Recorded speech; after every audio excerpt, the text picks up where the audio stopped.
سارة، استمعتي إلى ما تفضلت بأسماء رهانات المرأة الجزائرية اليوم في صناعة المحتوى، رهانات كبيرة. أول شيء مسؤوليتها الأخلاقية تجاه ما تقدم، ومسؤولية رجع الصدى. اليوم هذا أهم شيء، هو كيف ينظر لنا الآخر، كيف نتفاعل مع الآخر. فتجربتك أنت سارة أيضا مهمة في هذا الاتجاه. بسم الله الرحمن الرحيم. السلام عليكم ورحمة الله تعالى وبركاته. أولا أشكر مبادرة هادف على هذا الجمع الكريم، على هذه الفرصة، يعني أن نلتقي وجها لوجه مع ناس، مع أشخاص يهتمون بهذا الأثر العظيم. يعني هو مش أثري أنا ولا أثر أسماء وأثر مريم أو أثر فلان أو فلانة، إنما هو بناء وتراكمات. يعني المحتويات اللي شفناهم اليوم هي عبارة عن محتويات متكاملة فيما بعضها، وهذا التكامل هو اللي يعطي البناء التراكمي للفرد. بالنسبة للأثر كما ذكر الأستاذ أو السؤال، يعني كيف يتعاطى الناس مع هذا الأمر أو كيف يكون الصدى. أول شيء يعني الفكرة الأولى هي أن المفاهيم هي التي تبني المجتمعات. يعني انتشار أي مفهوم في أي مجتمع هو الذي سيبني ذلك المفهوم، هو الذي سيؤثر في ذلك المجتمع وفي أفراده. والمفاهيم ما الذي يبنيها؟ تبنيها الكلمة. يعني الكلمات، وجود كلمة ما في قاموس مجتمع ما يعني وجود ذلك المفهوم. يعني لما نتحدث عن أهمية الأسرة أو أهمية التربية الحديثة، التربية الإيجابية، التربية الملهمة، التربية الواعية، يعني أنا هنا راني أنشر في مفهوم. هذا المفهوم أو أنشر في كلمة هي ليست عبارة عن كلمة واحدة فقط، إنما تفشيها، يعني تفشيها واقعاً. والحمد لله الآن مع انتشار هذا المحتوى فكل ما نراه هو عبارة عن صدى جميل، كل ما نراه هو عبارة عن احتواء لهذه المفاهيم.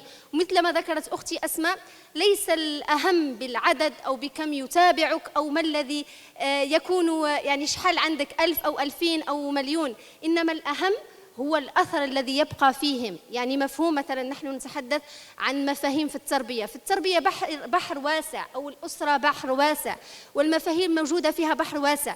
مستحيل أنك تبنيها بفيديو واحد أو بستوري أو بموضوع أو بمنشور، إنما هي بناء تراكمي، بناء اللي راح ياخذها الشخص منك مرة بقدوة، مرة بأنك تشارك شيء، مرة بأنك تبني مفهوم علمي أو مفهوم أكاديمي، مرة بأنه فقط كلمة واحدة يعني خليت الأثر تاعها موجود. يعني مثلا لما نهدر على التعامل في الأسرة أو الحب اللي يكون موجود في الأسرة إلى وقت غير بعيد، يعني كانت مصطلح أنه الحب لازم يكون موجود في الأسرة ولا بين الزوجين ولا بين الآباء والأبناء، كان كاين إجحاف في حقه. يعني كاين آباء لا يستطيعون التعبير عن هذا الحب. الآن مجرد تفشي هذه الكلمة، مجرد وجودها، مجرد تناقلها مع الناس ستبقى واقعاً، وستكون واقعاً في حياة هذا الناس، ستكون واقعاً في حياتنا جميعاً.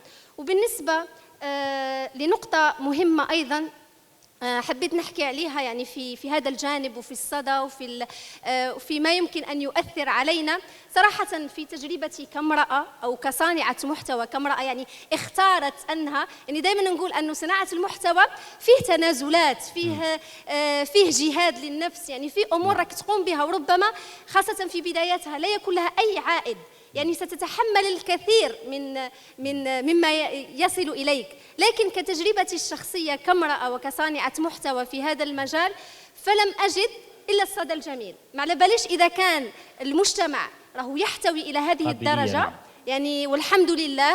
وخاصة لما يكون شخص واثق أو عارف رسالته ما هي ويسعى فيها، وكما قالت أختي أسماء شخص واحد يتأثر. يعني مثلا نحكوا على التربية الإيجابية أو الأثر في هذا الجانب، نتخيل أم واحدة أو أب واحد يتأثر بمفهوم واحد ويتناقله وتبقى الحلقة متناقلة، يعني راح يبني جيل كامل، يعني أو سيكسر من حلقة سلبية في التربية. فالأثر كبير والأثر عظيم، ولا يهم يعني حتى إذا كاين أشخاص ربما ما زال ما تقبلوش هذه الفكرة أو فكرة وجود المرأة كصانعة محتوى، خاصة لما نحكي على مرأة كمرأة يعني عندها جزء من قيمها وجزء من التزامها، يعني مش فقط أي محتوى هكذا وفقط. فمع الوقت سيكون هناك التقبل أكثر وأكثر. نعم، نقطة مهمة. تحية كبيرة للأستاذة سارة عرباوي.